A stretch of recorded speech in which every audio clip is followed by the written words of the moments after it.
Лепенките за уста са опасни за носене по време на сън.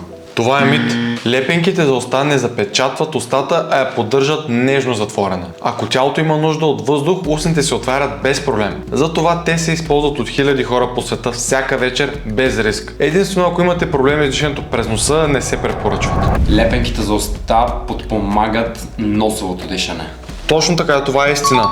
Когато устата е затворена, тялото автоматично преминава към носово дишане. А това означава по-филтриран въздух, по-добро увлажняване и по-стабилен сън още от първите нощи. С лепенките за уста вдишваш по-малко кислород. Това всъщност е мит. Точно обратното. През носа кислород се усвоява по-ефективно, отколкото през устата. Затова хората често усещат повече енергия, по-леко събуждане, когато спрат устното дишане. Лепенките за уста подобряват качеството на съня.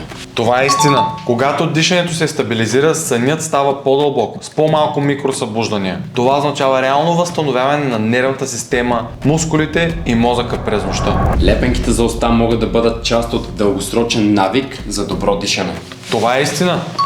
Те не са просто временен трик. С времето тялото се пренастройва обратно към естествено носово дишане и много хора започват да дишат по-добре дори без лепенката за уста. И точно това е силата, че не потискаш симптом, а изграждаш правилен навик. Аз лично използвам лепенките за уста на NoSway, защото ми помагат да дишам естествено, да спя по-дълбоко и да се будя по-отпочинал. Ако искаш да подобриш съня и дишането си по възможно най-лесния начин, сега е най-добрият момент да ги пробваш.